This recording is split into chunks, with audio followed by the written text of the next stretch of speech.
Hey everyone, it's Sunday Fun Day, and today we're going to talk about my eyebrows. I get lots and lots of questions about them, and some people really like them, some people really don't, but I'm just going to show you how I tweeze them and how I fill them in. First of all, we're going to start out with these little hairs in the middle, otherwise known as the unibrow, which I kind of have a little bit of. So you want to tweeze all these little hairs clearly and get as many of them out as possible, but I do leave some on purpose. And that's as many as I can right in the front, so that when I fill it in, my eyebrows aren't too far apart. And then anything that I can leave and that I can trim later, I'll leave. So you can see that I have some little long pieces right here, but I can trim them to fit, and if I can leave them, I will. So I go ahead and do that. And then these that grow the wrong direction and the inside, I can also trim, so I'll leave them as well, and I tweeze everything around them. That way my eyebrows don't end up too sparse in the front, because that can definitely happen if I tweeze all those little hairs that just look a little funny. Next, we move on to the little random hairs that kind of go everywhere around your eyebrow. Now I make sure to leave these on the inside because I like to make a straight line from the front of my brow all the way back to the arch of my brow. So I leave as many hairs there as possible that fit into that line. But then I go and of course I get rid of all these little random hairs that don't belong there and that mess up the look of my overall eyebrow.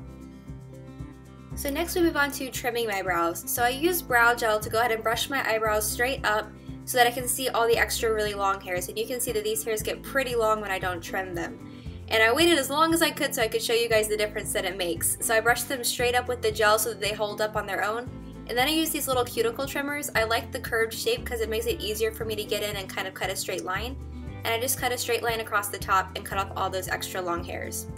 And I leave this area around my arch longer. It kind of creates a brow comb over, if you will, because that area is really sparse. So that way if I leave the hair longer, I can cover up the fact that there's not as much hair there.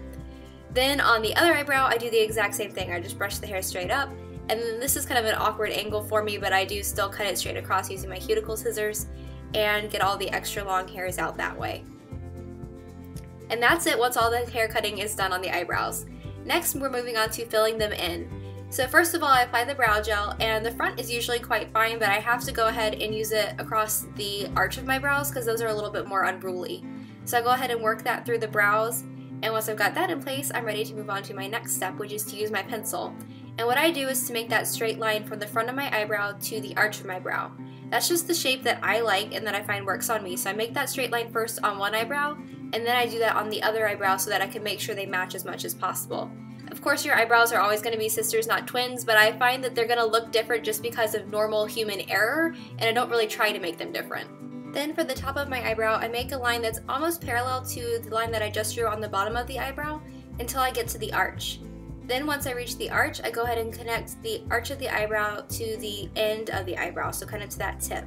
Now, when I kind of fill this one in, it looks a tiny bit angular, and I had to go back and take that corner off because it looked a little too pointy. And if you ever run into that and it looks a little funny, you can always use the little spoolie and just kind of brush that against your skin, and it helps to kind of blur out any lines that you accidentally made and didn't really want to make. And then I just repeat the exact same thing on the other side, making that parallel line until I get to the arch, and then making a straight line from the arch down to the tip of my eyebrow. And of course, using the spoolie in case I make any mistakes.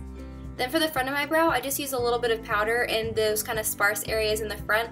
I find if I use a pencil, it becomes very obvious that I filled in my brows and it doesn't look very good. So I use powder because that's just a little bit more gentle. And you could always use powder throughout your whole brow if you wanted to. But here's the before and after, so you can see it makes a big difference. I really like how it looks. It's much neater and more precise, and it's just kind of the way that I like it. Now, if you're a beginner, I recommend filling in your brows first the way that you want them, and then going and tweezing anything that's not in that filled in area. That way you don't accidentally remove more than you want to. So that's it, guys. I hope you've enjoyed this. Make sure to check out my previous video, and I will see you guys in my next video. Mwah! Bye!